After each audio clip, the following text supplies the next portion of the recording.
And Shalom, Israel. Yahweh Bashim Yahushua Barakathon, Yahweh Shemalathon, Bashim Yahushua. This is the ISUPK started out of 1 West 125th Street, Harlem, New York, under Commander General Yohana.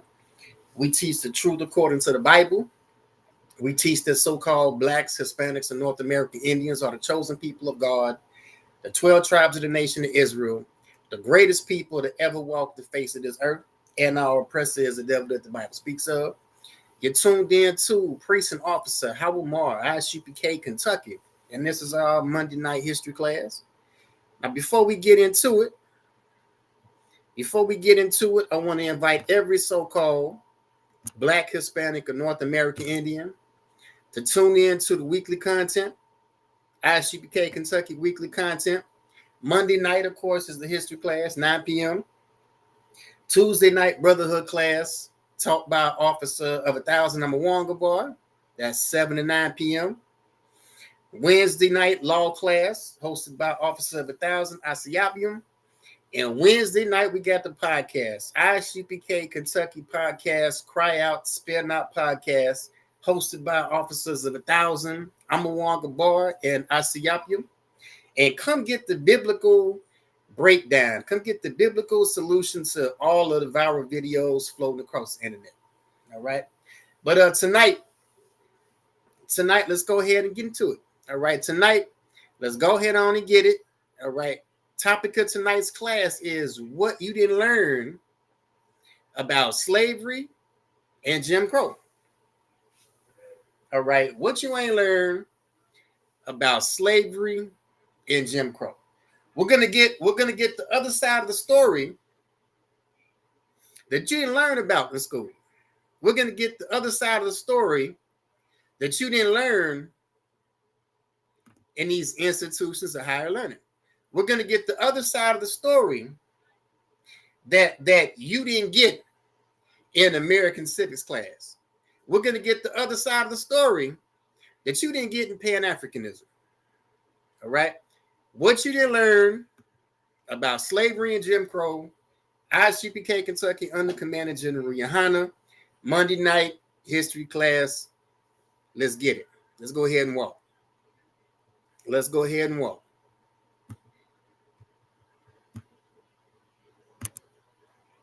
And I got that dope for y'all tonight. We finna work. We finna go to work. All right, now, we just had an election, right? And we need to understand that voting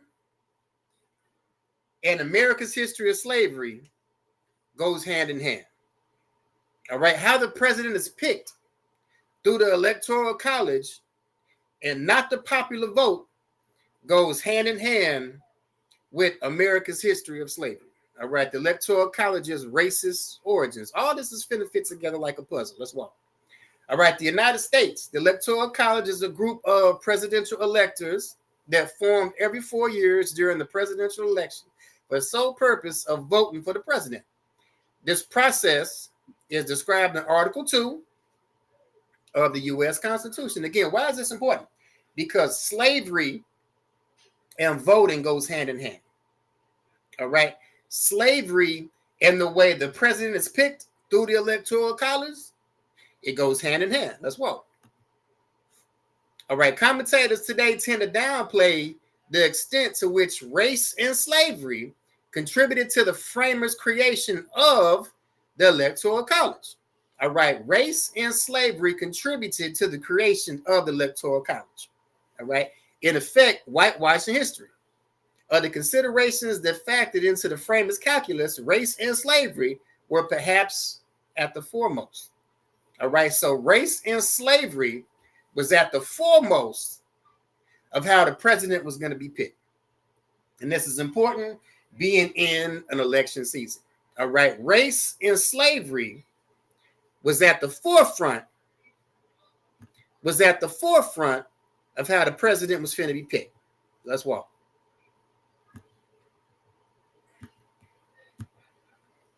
All right, James Madison, who professed a theoretical commitment to popular democracy, succumbed to the realities of the situation. The future president acknowledged that the people at large was, in his opinion, the fittest to select the chief executive. There was one difficulty, however, of a serious nature attending an immediate choice by the people. The right of suffrage, when it's talking about suffrage, it's talking about votes, and the influence in the election on the score of the Negro. Because of the considerable non-voting slave population, slave states would have less clout under a popular vote system. The ultimate solution was an indirect method of choosing the president, one that could leverage the 3/5 compromise. Now, if you're not familiar, the 3/5 compromise is what made Black people, all right, Black Americans, 3/5 of a human being. All right, 3/5 of a human being. All right, this was the clause that made Black people 3/5 of a human being in the slave states. All right, when the time came to agree on a system for choosing the president, it was all too easy for the delegates to resort to the 3/5 compromise as the foundation. The peculiar system that emerged was called the Electoral College. So the Electoral College, the system of picking the president in the United States, all comes out of the 3/5 clause. All right. The clause that made Black people 3/5 of a human being is what became the Electoral College. All right. Now, how does this relate? How do we relate voting to slavery? And again, the topic of tonight's class is what you didn't learn about slavery and Jim Crow. All right. The 3/5 compromise was an agreement reached during the 1787 United States Constitutional Convention over the inclusion of slaves in the state's total population. This count would determine the number of seats in the House of Representatives and the number of electoral votes that each state would be allocated. All right, now, when you think of slave state, all right, what do you think of? All right, when you think of a slave state, all right, what's some of the first states that come to mind?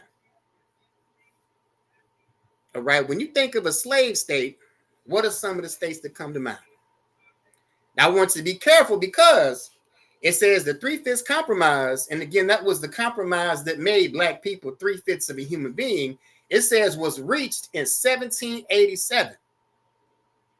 Now, the reason I asked what comes to mind when you think of a slave state is because we've been conditioned in our educational system to only view places like Alabama, Mississippi, and Texas as slave states. Well, here's the issue. In 1787, when the 3/5 compromise was agreed upon, the southern states didn't exist. All right, Texas doesn't become a state until 1845. All right, the 3/5 compromise that made Black people 3/5 of a human being was reached in 1787. So what they were talking about slave states, they were talking about the slaves that existed in the 13 colonies. All right, for example, here's your source. The first state to join the United States was Delaware, which ratified its constitution in 1787. Remember, we just read that the 3/5 compromise, the compromise that made Black people 3/5 of a human being, was agreed upon in 1787. All right, Delaware ratified its constitution in 1787. Delaware was a slave state at this time. All right, Pennsylvania, 1787, and New Jersey in 1787. All right, New Jersey at this time was a slave state. All right, again, I know we've been conditioned.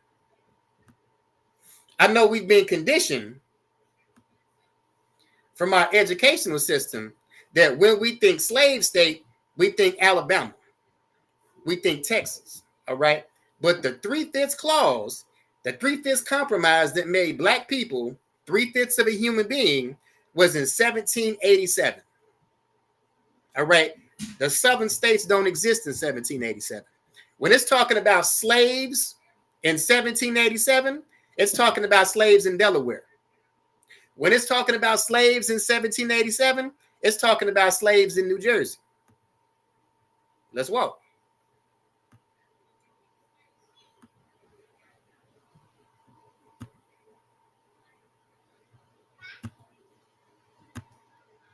All right. So again, when it's talking about 1787, when it's talking about the 3/5 compromise, when it's talking about 3/5 of a human being in the slave states, it's talking about the slaves that existed in the 13 colonies. All right. For example, Delaware didn't abolish slavery until 1865. All right. Connecticut didn't abolish slavery until 1848. All right. Maryland didn't abolish slavery until 1864. All right. New York didn't abolish slavery until 1827. And New Jersey, all right, New Jersey was the last state to legally abolish slavery, January 23rd, 1866. All right. New Jersey was the very last state to abolish slavery, July 23rd, 1866. All right. So when it's talking about the 3/5 compromise, the law that made black people 3/5 of a human being, these are the states it's talking about. All right. It's talking about the area in and around the 13 colonies. All right. When this was being discussed, all right, places like Texas, Mississippi, and Alabama wasn't even thought of yet. All right. Places like Texas, Mississippi, and Alabama wasn't even thought of yet. Again, we've been conditioned through our educational system to think of slave states and think of a certain geography of the country. All right. When slavery wasn't the original sin of the South. All right. Slavery was the original sin of America. All right. Again, I don't give a damn if it's a white man from Alabama or a white man from New York. All right. The white man is the devil that the Bible speaks of, regardless of his geographical location. I don't care if he's in Mississippi or I don't care if he's in Delaware. All right. The white man is the devil that the Bible speaks of. Now, why is this important? All right. We all know that Texas used to be a part of Mexico. All right. 1830. All right. Mexico banned the introduction of enslaved people into Texas. All right. Now, why is this important? Because when we get into the 1830s, all right, late 1830s, we start to have settlers come out of Massachusetts. All right. And these white settlers out of Massachusetts wanted to bring slavery into the state of Texas. All right. But Mexico, under Vicente Guerrero, put a ban on introducing slavery into Texas. All right. Now, the Seminole emerged as a distinct ethnic group in Florida. Over time, the Creeks were joined by other bands such as the Miccosukee. Throughout the history of Spanish Florida, the Crown had also offered asylum to runaway slaves, i.e. Maroons, from the English colonies. All right, so I want you to keep in mind the Seminoles, the Creeks, and people called the Maroons, all right, aka the Freedmen, all right? And this is going to be important to understand the full scope of American slavery and the full scope of American Jim Crow. All right, during the Seminole Wars of the early 19th century, Maroons, which were freedmen, all right, runaway slaves out of the 13 colonies, and Seminoles fought together in the United States Army at an attempt to resist relocation because during the Seminole Wars, the whole plan was to remove all of the people of the South on the reservations in Kansas and Oklahoma. All right, escaping to Texas, entire communities of free blacks existed under Spanish rule in Florida and other parts of the empire. In need of people to patrol the Texas border, the Mexican government offered the Maroons, aka the Freedmen, and the Seminoles to a joint grant of land at the junction of Rio San Rodrigo and Rio San Antonio. Basically, what that means is your current Texas border with Mexico right now, all the way up to San Antonio. All right, a large part of land, because again, Texas at this time was considered the land of freedom because it was under Mexican occupation. All right, Texas was under Mexican rule, Mexican authority, Mexican occupation, and slavery was banned in Mexico. All right, and when these white settlers were coming out of Massachusetts, President Vicente Guerrero put a ban on bringing enslaved people into the state of Texas in 1830. All right, as was the case in Florida, the maroon communities in Mexico continued to be havens for runaway slaves and Indians. So we're talking about the state of Texas. All right, as in Florida, maroon communities, again, we're talking about maroons, we're talking about the freedmen, we're talking about escaped slaves out of the 13 colonies, because again, the southern states don't even exist yet. We're talking about escaped slaves out of the 13 colonies and Seminoles, Creeks, Miccosukees, other Indians out the south that were trying to escape what was called the Trail of Tears.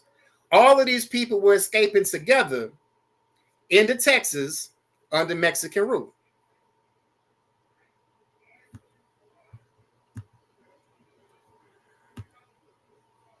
All right, again, Texas was known as the land of freedom. All right, Texas was known as the land of freedom, again, for runaway slaves, escaped slaves out of the 13 colonies. All right, Creek Indians, Seminole Indians, Miccosukee Indians, Uchi Indians, Choctaw Indians, etc. All right, Texas was known as the land of freedom.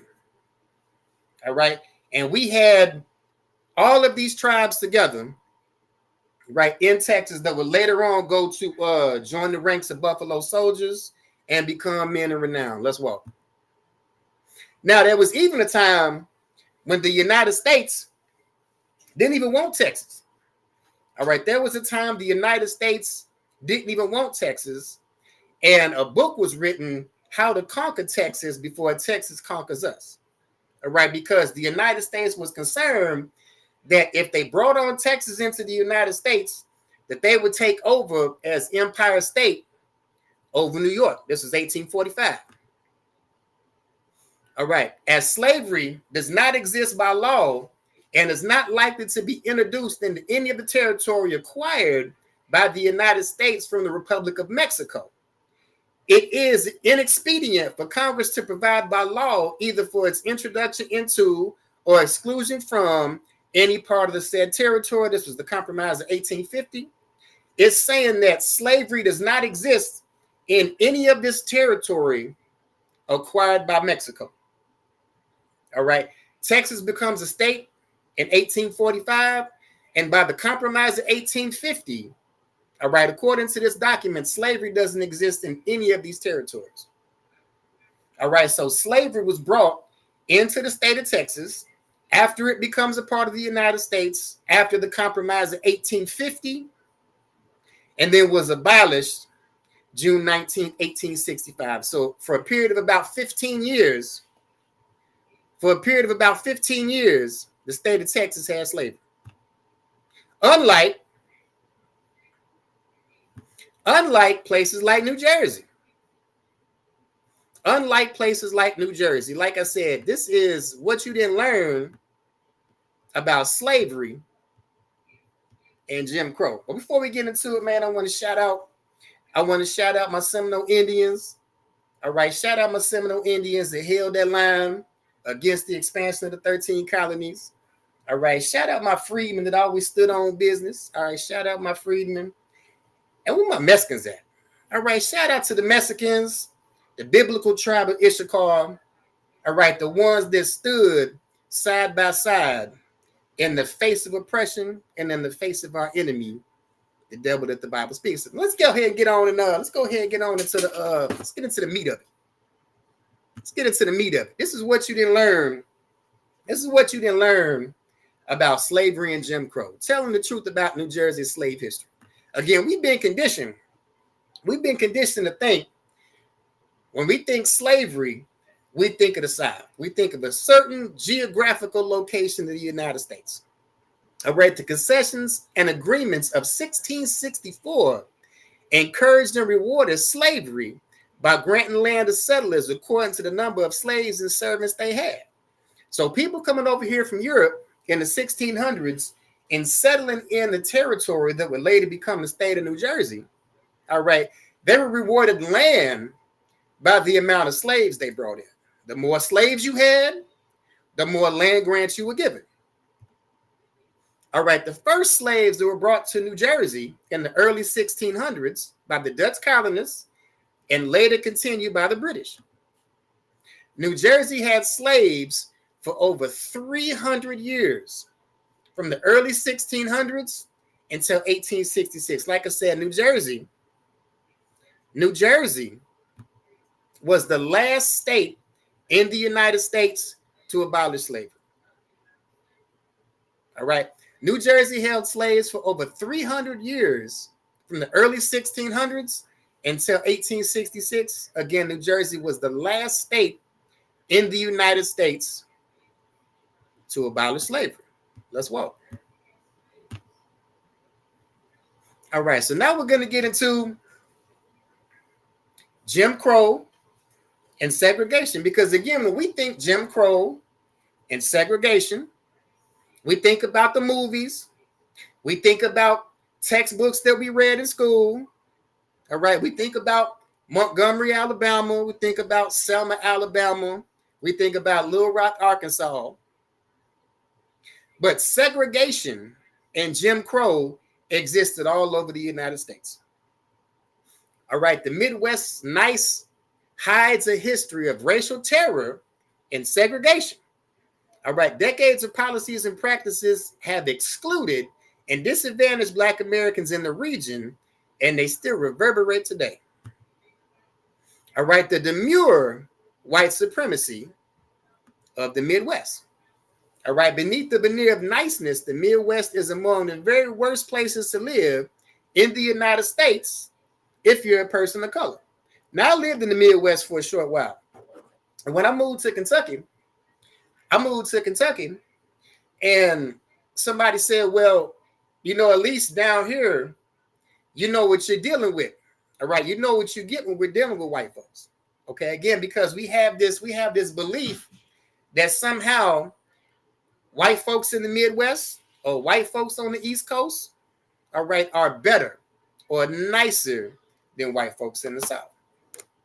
Again, we finna put all of the myths and rumors to bed.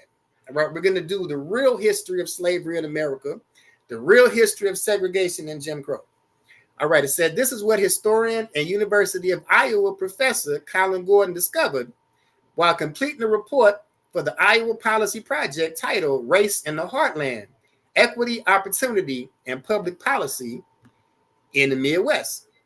According to his findings, the Midwest has a history of racist policies and practices, the legacy of which we're still living with today. Now check this out.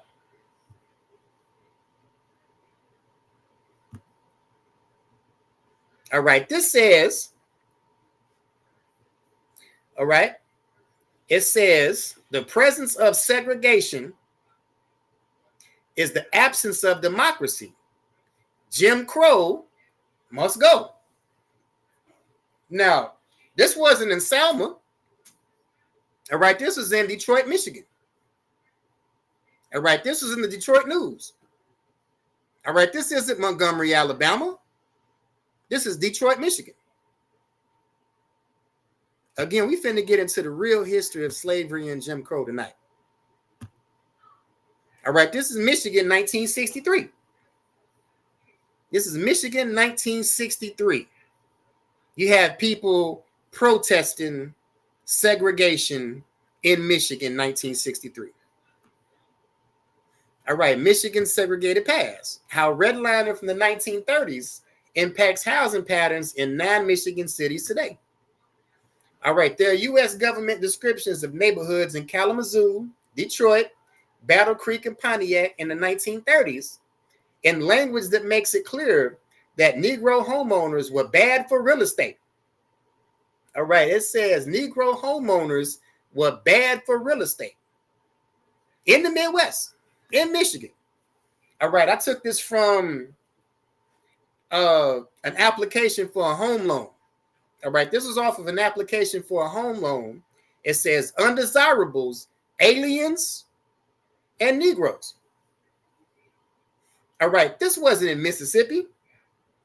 This wasn't in Mississippi. This is in Michigan.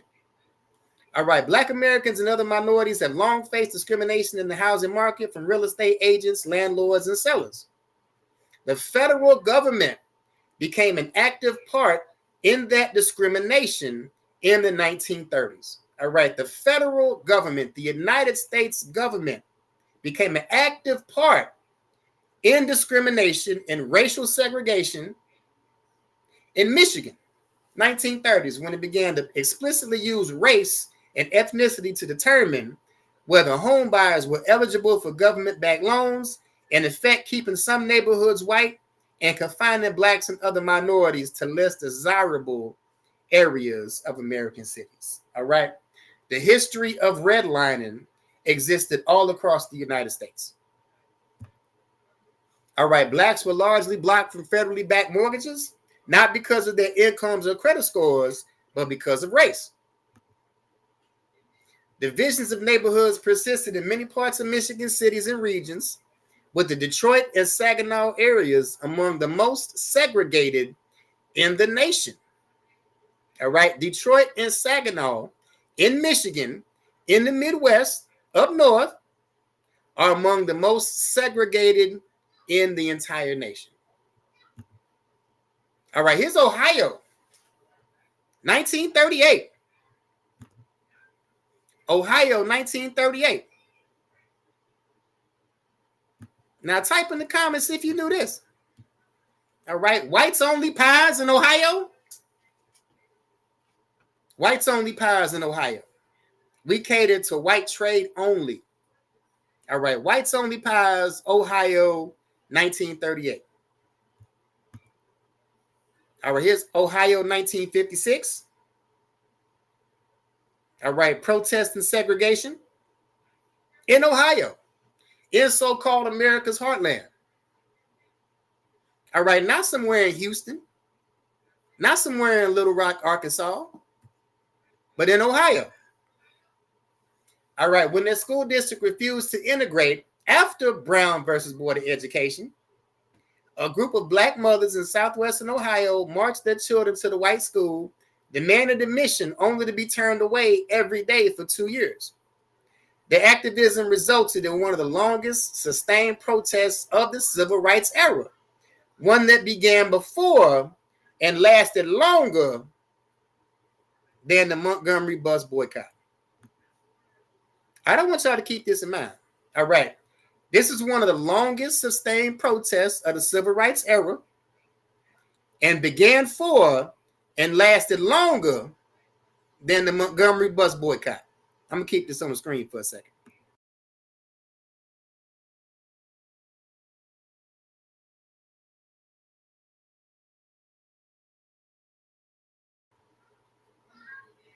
All right, I want to let this sizzle in y'all spirit for a minute. All right, this was one of the longest protests of the civil rights era. It was in Ohio, and it began before and lasted longer than the Montgomery bus boycotts.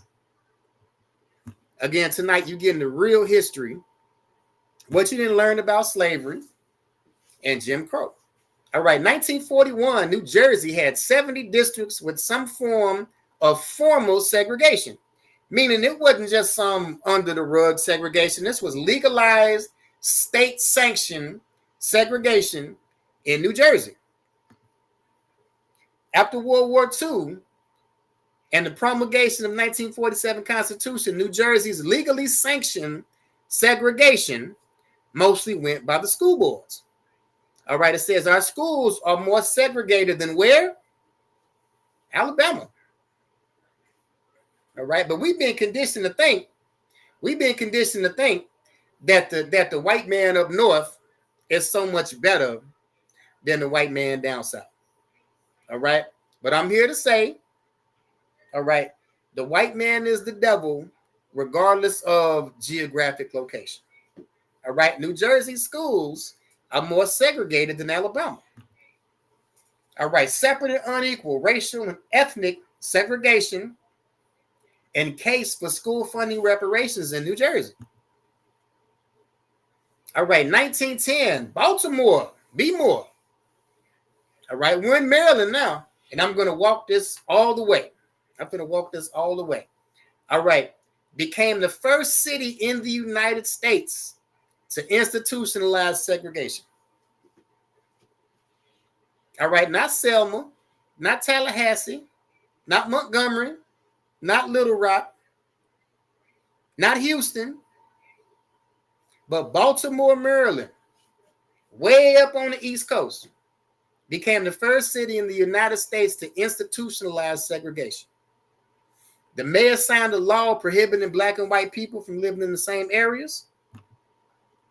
All right, Maryland, 1948. You see the whites only sign? All right, Maryland, 1948. Here's the whites only sign. All right, Maryland, 1948. All right, protesting segregation.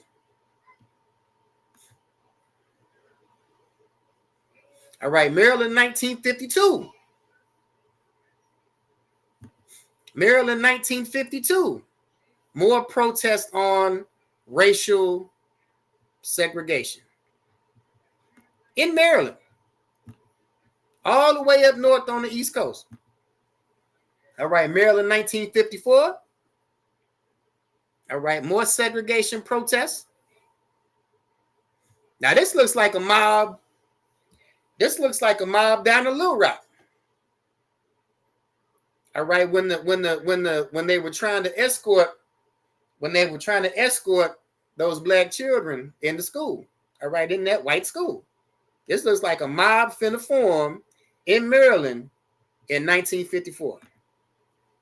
All right, Maryland, 1963. All right, protesting segregation. All right, Delaware, 1954. Delaware court ordered segregation be halted. All right, yes, they had segregation in Delaware. All right, State of Delaware Historical Markers Program. Delaware remained racially segregated until the mid-20th century. All right, though the segregation of public schools supported a separate but equal doctrine that had been upheld by the nation's highest court, the facilities and services provided for students were hardly equal. Source, Delaware Public Archives. All right, Delaware schools were segregated by law.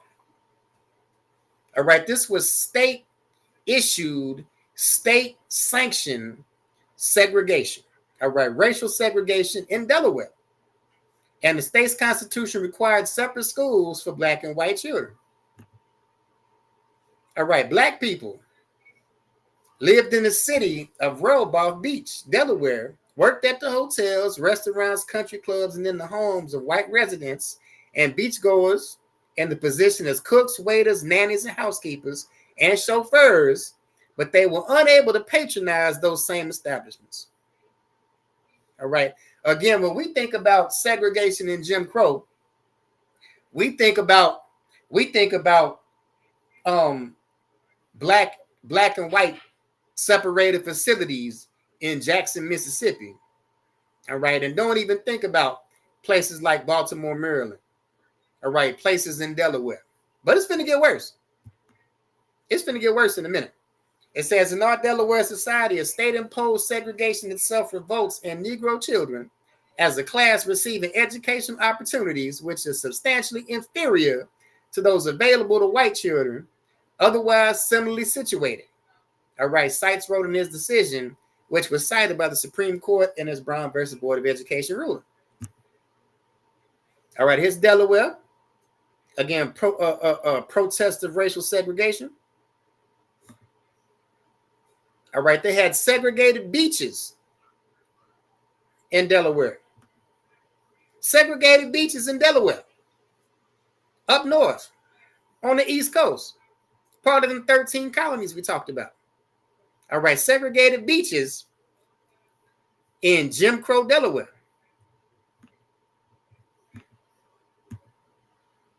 All right, school boycott, Freedom Day, February 3rd, 1964. Let's talk about where this school boycott was at. All right, 1964. This has to be Jackson, Mississippi, right? This has to be Jackson, Mississippi. This has to be Little Rock, Arkansas. Nope, New York. All right, New York City school boycott, also referred to as Freedom Day, was a large-scale boycott to protest against racial segregation in the New York City public school system, which took place February 3rd, 1964. New York City school boycott, referred to as Freedom Day, to protest against racial segregation, 1964. All right, it was the largest civil rights protest of the 1960s, involving nearly 500,000 participants. Here's your source. Now, we hear about the 60s all the time. We hear about the civil rights movement all the time. We hear about Martin Luther King. We hear about Medgar Evers. We hear about Selma, Alabama. We hear about Jackson, Mississippi. But we never hear about New York City. And this was the largest civil rights protest of the 1960s in New York City. All right, New York newspapers expressed astonishment at the number of Blacks and Puerto Rican students who participated. Let me sidebar for a second. Anybody who thinks that Blacks, Hispanics, and North American Indians are not the same people, you're an idiot. And you can tell them I said it. If you don't believe that Blacks, Hispanics, and North American Indians are the same people, you're an idiot, and you can tell them I said it. All right. New York City, 1964, had the largest protests of racial segregation during the civil rights era. New York City had the largest protests against racial segregation in the 1960s. All right, New York's newspapers expressed astonishment at the number of Black and Puerto Rican students who participated.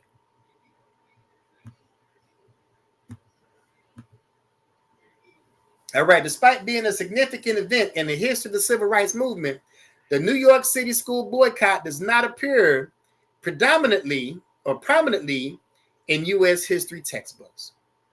All right, despite being a significant event in the history of the civil rights movement, but not only significant, we just read the source where it said the New York City school boycott was the largest protest of racial segregation in the 1960s. But the New York City school boycott does not appear prominently in U.S. history textbooks because it runs counter to the dominant narrative that important historical events in the civil rights struggle took place in the South. The reason this doesn't appear in our history textbooks is because it runs counter to the dominant narrative. But tonight's history class, you ain't know this was a history class, did you? All right, I bet you ain't learned this in history class. I bet you ain't learned this in history class. All right. New York City school boycott does not appear prominently in U.S. history textbooks because it runs counter to the dominant narrative that important historical events in the civil rights struggle took place in the South. All right, the Civil Rights Act of 1964 included a loophole that allowed school segregation to continue in major northern cities, including New York, Boston, Chicago, and Detroit. This is how wicked our oppressor is, y'all. This is how wicked and satanic our oppressor is. All right, you had these so-called liberal, hippie northerners, right? These white liberals shaking their finger at white folks in the South because of how wicked they was treating people. And they was doing the same goddamn thing in their own backyard. They were doing the same goddamn thing in their own backyard. All right, the Civil Rights Act of 1964 included a loophole that allowed school segregation to continue in major northern cities, including New York, Boston, Chicago, and Detroit. All right, here's New York, 1964. All right, protesting racial segregation in New York City in 1964. All right, nearly half of New York City's public school students stayed home to protest segregation in a 1964 boycott. half of New York City's public school students stayed home to protest segregation in a 1964 boycott. All right, check this out. Check this out. A sign reading "colored only" was found posted over a drinking fountain in the Humanities Building at the State University of New York. A colored only drinking fountain at the University of New York. All right, here's another image from 1964 in New York, protesting Jim Crow. All right, whites only waiting room. This is from the Philadelphia Tribune.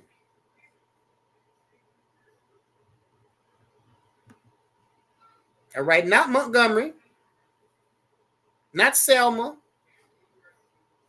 not Houston, not Little Rock, not Jackson. All right, this is a whites only waiting area. A whites only waiting area. And this is in the Philadelphia Tribune. All right, the story of modern civil rights movement is usually told as a regional tale. The efforts of Black American Southerners and their Northern allies to overturn Jim Crow segregation in the face of the heated and often violent opposition of white Southern politicians, sheriffs, and racist organizations like the KKK. All right, this is the general narrative. All right, Southern Blacks and their Northern allies to overturn Jim Crow segregation. And turns out the whole time they had segregation in these northern cities. They had Jim Crow in these northern cities. All right, in opposition of white Southern politicians, sheriffs, and racist organizations like the KKK. Well, look, I bet you ain't know this. The KKK comes out of an organization called the Society of Friends that started in Pennsylvania. All right, the KKK comes out of an organization called the Society of Friends that started in Pennsylvania. All right, I might do a class on it come February. I might do a whole class on it for Black History Month coming February. All right, but there's another 20th century history of civil rights to be told, one that precedes, coincides with, and extends beyond the dramatic events that took place in the South in the late 50s and early 60s. All right, there's another history of civil rights that needs to be told. Well, I'm telling y'all here tonight, and I bet you ain't learned this in history class, one that precedes, coincides with, and extends beyond the dramatic events that took place in the South in the late 50s and early 60s. All right, it begins with the Great Migration, which beginning in the 1910s brought a growing number of Black Southerners to the city of brotherly love. We're talking about Philly. At the time of the story, at the same time, the story of Philadelphia's role in the modern civil rights movement necessarily shifts our attention from the nonviolent protests and legislative triumphs in the early 1960s to later struggles for Black power, affirmative action, and welfare rights. Most importantly, telling the story of the Northern civil rights movement requires us to see the problem of race in an American society as a national rather than just a Southern issue. Again, that's what I've been saying the whole time. The source is Temple University. All right, racism is an American problem, not a Southern problem. All right, the original sin of slavery was not a Southern problem. It was an American problem. All right, the original sin of slavery was not a Southern problem. It was an American problem.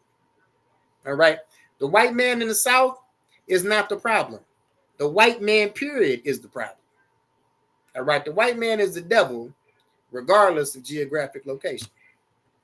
All right, now let's get into briefly talking about the Great Migration. We're not going to go into detail about it, but since it mentioned it and how a lot of Black folks was moving up to these northern cities thinking they were going to get better opportunity. All right, scholars estimate as many as 400,000 Black Americans left the South between 1916 and 1918. By 24, Philadelphia, we just talked about it, had the nation's second largest urban Black population. The AME Church And if you've been tuning in to what you ain't learned history class and our Monday night history classes, all right, you know the history of the AME Church by now. All right. AME denomination became a hub for social connections during this period as the AME congregations emerged throughout the Delaware Valley. We talked about Delaware. All right. Now, the AME Church was the machine that fueled the Great Migration. All right. It was the Black church, the AME Church, that was the machine, all right, to convince Black people to leave the South. All right, the mass migration of Negroes from the South following the First World War affected the education of the Negro as it did other phases of his life. Source: Black Bourgeoisie, written by W.E.B. Du Bois. All right, it says the study found that mortality rates increased 40% for Black men and 50% for Black women who fled the dangers and discrimination of the Jim Crow South in search of better lives. Common causes for death for the migrants included cardiovascular disease, lung cancer, and cirrhosis. All right, what is it saying? When we left the South and moved into these northern cities, our health got worse. All right, it says mortality rates increased 40% for Black men and 50% for Black women. All right, our lives shortened and our health got worse as we moved into these northern cities. All right, we fled the South because of Jim Crow and segregation. And when we ran into these northern cities, we encountered Jim Crow and segregation in these northern cities. But the real reason behind the Great Migration, the real reason they wanted us to leave the South is this right here. All right, in 1910, Black Americans owned at least 15 million acres of farmland, all of it in the South, according to the U.S. Census. All right, in 1910, Black Americans owned 15 million acres of farmland in the South. Today, Black people own 1 million acres of farmland. This was the whole reason behind the Great Migration. It had nothing to do with discrimination, nothing to do with Jim Crow and segregation, because we faced all of these things in these northern cities when we left. All right, the real reason behind the Great Migration was right here. 1910, Black Americans owned 15 million acres of farmland in the South. Today, Black people own 1 million acres of farmland. This was the reason behind the Great Migration. All right, Pennsylvania, 1980. 1980. You had people protesting the system of busing in public schools. In 1980, Pennsylvania. Let's walk. All right, an unsuccessful 30-year effort to desegregate Pittsburgh public schools were in Pennsylvania. All right, 1968, mild weather saw chunks of ice float down the Allegheny River to the Ohio. All right, coal workers in Somerset County were on strike. Minimum wage had just gone up to $1.60 an hour, 1968. February 2nd, the Pennsylvania Human Relations Commission ordered Pittsburgh to desegregate. All right, in Pennsylvania, way up north. All right, Black kids still went to segregated schools. All right, Black kids still went to segregated schools. All right, in Allegheny County. All right, by 1976, all right, several plans had been submitted and rejected, and the Human Relations Commission saw the court order to force the district to desegregate, 1976. A comprehensive desegregation plan wasn't passed by the school board until 1980. Pittsburgh, Pennsylvania, all the way up north. 13 colonies north. All right, didn't put together a plan to desegregate the schools until 1980. Till 1980. All right, Massachusetts, 1964. We're way up north now. 1964. Protesting racial segregation and Jim Crow. Massachusetts, 1964. All right, 1972, African Americans sued in the federal court to reverse the racial segregation that had returned to the Boston public school system And they succeeded. In the 1990s, we're way up north. We're way up in Massachusetts. I can't even pronounce it right. The 1990s, lawsuits challenged the decision of the federal court, and the justice system remained under increasing pressure to dismantle the successes of the 1970s. This is in the 1990s. 1990s, way up in Massachusetts. All right. We left the South trying to flee oppression and ran right into it in these northern cities. And this is in Boston. This is in Boston. We got this YT man, this devil, trying to stab this brother with the flag. Trying to stab this brother with the flag. This isn't some race riot in Montgomery, Alabama. This isn't some race riot in Jackson, Mississippi. This is in Boston, Massachusetts, way up north. 13 colonies up north. And we got this YT man trying to stab this brother with a goddamn flagpole. All right. Civil rights activities. All right. Civil rights activities. Way up north.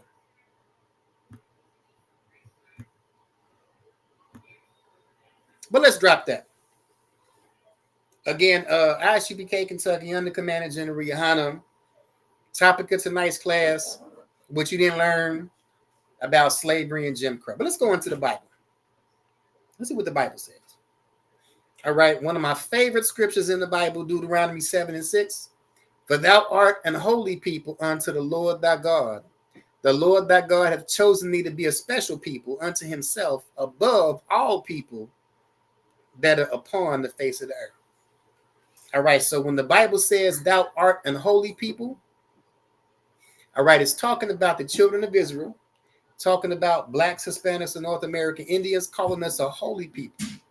Now, the word holy is the Hebrew word quadash, that means to be separate. All right, that means to be segregated. All right, the Lord's people are meant to be separated from these other nations of people. All right, integration was one of the worst things that blacks, Hispanics, and North American Indians could have done. All right. We talked about earlier how blacks, Hispanics, and North American Indians, how when we fought against the expansion of the 13 colonies, we went into Texas because at this time, Texas didn't have slavery under Mexican rule. All right. And we own the land from pretty much the modern Mexico border all the way to San Antonio, that whole strip of land right there. Pretty much a fourth of the state of Texas we owned back then. All right. Because we decided to segregate. We decided to separate from our enemies in the 13 colonies. It says, the Lord thy God hath chosen thee to be a special people unto himself. We were chosen to be a special and distinct people unto the Lord. All right. Above all people that are upon the face of the earth. All right. We had no business. We had no business begging to be accepted into our enemy system, whether it was in the South or in these northern cities. All right. We had no business trying to beg our way for a place at this man's table. Because the Lord said we're above all people that are upon the face of the earth. All right, we had no business begging for a seat at this man's table. All right, let's drop that. Let's go to the book of 1 Esdras, chapter 8, verse 85. 1 Esdras 8 and 85. It says, moreover, ye shall never seek to have peace with them, that ye may be strong and eat the good things of the land, and that ye may leave the inheritance of the land unto your children evermore. All right, the Bible says never seek to have peace with them. All right, them Seminoles and them Maroons, them freedmen that we read about at the beginning of class, they didn't seek to have peace with the colonists in the 13 colonies. And when the expansion of the 13 colonies tried to move down south, these freedmen, these Maroons, these runaways, and these Seminole Indians fought on their back foot against the expansion of the 13 colonies, ended up in Texas because the freedmen refused to be re-enslaved, and some of these Seminole and these Creek refused to be put on reservations. They found themselves in Texas together because, again, Texas at this time didn't have slavery. All right, slavery put a ban in 1830 on the importation of slavery into Texas. All right. It says, never seek to have peace with them, that ye may be strong and eat the good things of the land, and that ye may leave the inheritance of the land unto your children forevermore.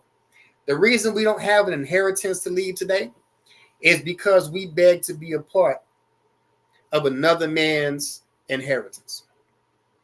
We beg to have a place at another man's table instead of our own table. That's why we no longer have a table to leave to our children. All right, because we begged and protested our way into another man's society, into another man's culture, into another man's inheritance. That's why we don't have one to leave our children now. All right, let's drop that last scripture, Revelation 18:4. Last scripture, Revelation 18:4. And the Bible says, and I heard another voice from heaven saying, come out of her, my people, that ye be not partakers of her sins, and that ye receive not of her plagues. The Bible is telling us to come out. All right. The Bible is telling us to come out.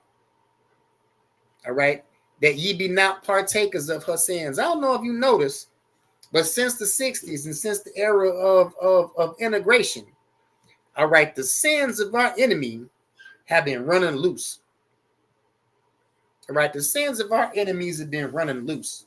They got multi-gender bathrooms. All right, girls are shaving the sides of their head and growing out their armpit hair. And it's a lot of crazy things going on in this kingdom.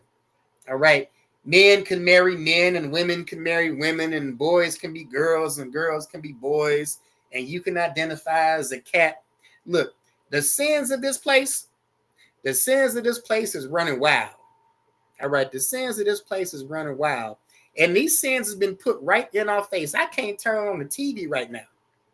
I can't turn on a show right now without seeing somebody of the LGBT community. All right, since being integrated with this place, the sins of our enemy have been running wild. All right, it says that ye be not partakers of her sins, and that ye receive none of her plagues. And the plague is coming to America. I don't know if you know this or not. A plague is coming to America for their treatment of so-called Blacks, Hispanics, and North American Indians. And that plague is going to be known as World War III. All right, that's the plague that's coming to this place. But the Bible is warning us to come out, that ye be not partakers of her sins, and that ye receive none of her plagues. All right, so with that, we'll go ahead and end it. Again, shout out ISUPK Kentucky. Monday night history class, Tuesday night brotherhood class, Wednesday night law class, Wednesday night podcast, crowd, spare not. We'll do one courtesy salute. Shalom. Yahweh Bashem Yahweh Shai Barakatham, Yahweh Shemalatham, Bashem Yahweh Shai.